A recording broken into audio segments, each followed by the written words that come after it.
Hi, Katie O'Party here. Today I have a little project that I've been working on. And it's my first time ever using a couple of things that I've done on here. And the first thing is that I have never used a canvas panel before. And so I started out with I bought a 5-pack of these Artist Loft canvas panels. So that's what I started with. Then the next thing that I did that I've never done before is I used some black gesso that I got in a kit this month from Swirly Doo's Kit Club. And so I've used plenty of white gesso, and I knew black gesso existed, but I'd never used it before. So the first thing I did was just coat the entire panel in black gesso.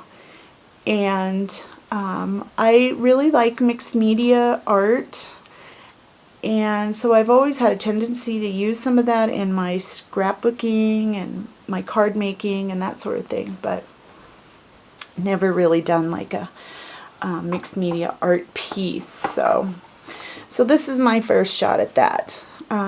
So I put down some paper using gel medium, and then I knew I wanted to use some modeling paste, and so I mixed some modeling paste with acrylic paint to complement the colors of the papers that I used in this, which were kind of purple and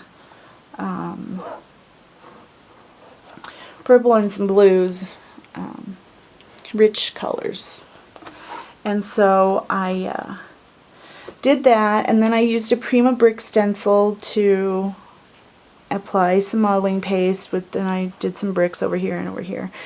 I also used a hang tag. I love to recycle those hang tags, and I'd done a video about the hang tags earlier.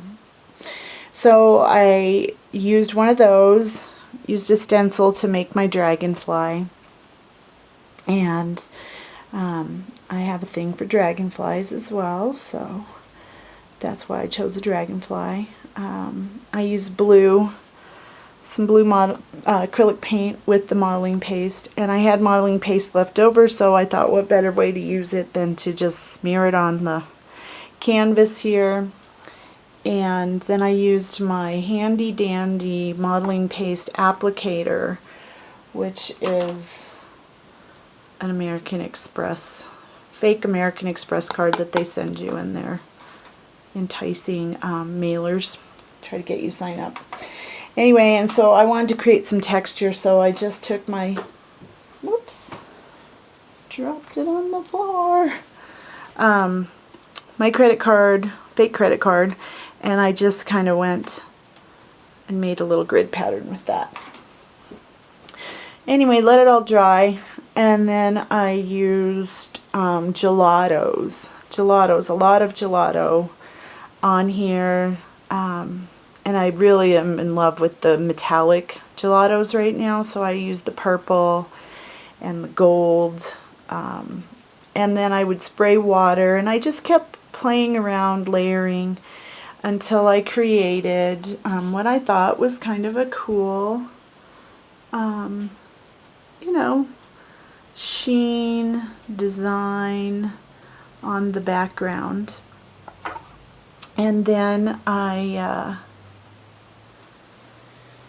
let's see, what did I do next? Oh, my big thing was I decided that maybe I could make a mold of my dragonfly that I could then use to create more dragonflies.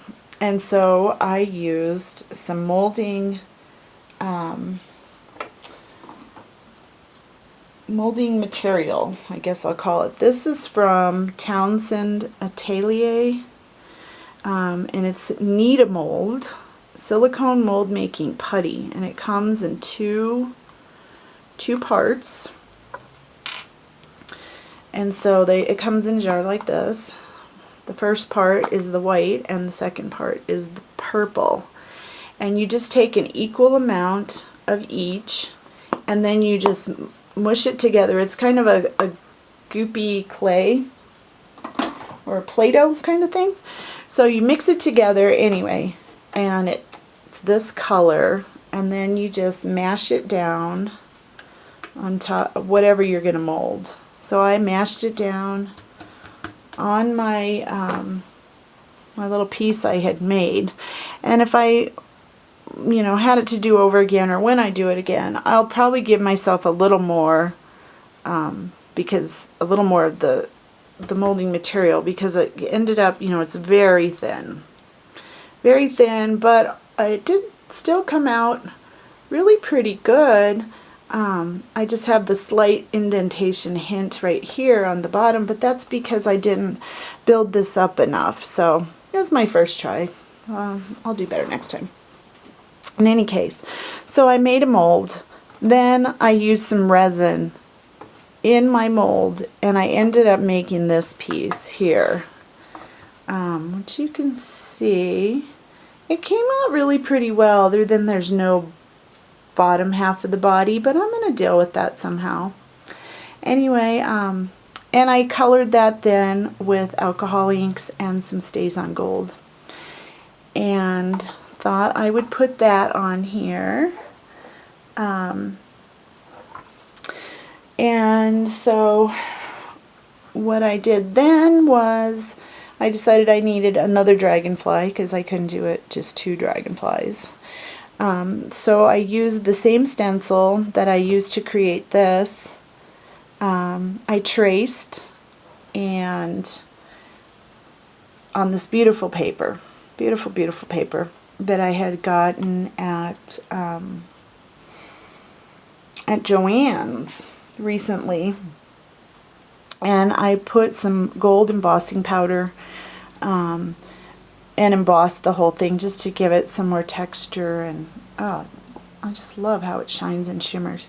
Anyway, and then I fancy cut all that out and decided that this was the placement that I wanted, and so that's what I did. I put them on here. Now, at this point, I'm not sure what I'm going to do next. I have some trims that I'm thinking of using. I also have this hole here in this tag that I'm going to have to address at some point. And I found this little, well, I didn't find it, but I got it from the Swirly Doos Kit Club this month. It's a button. Let me see if I can grab where that came from. This is Petaloo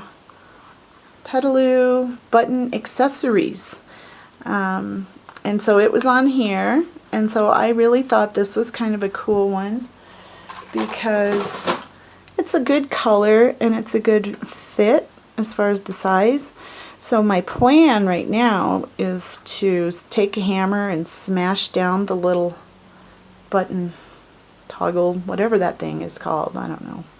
But to break it off or smash it down or something so I can get it to be flush with the piece. And I'm actually kind of liking the color, so I don't know that I'll really, maybe I'll ink it or distress it, but if not, I may just end up putting it on there. And I have some trims, like I said, but I'm not sure where this is going yet, but I will be sure to do a little video to show you when I finally get my act together and get this done. But in the meantime, this is my ongoing process here. So thanks for watching. Bye.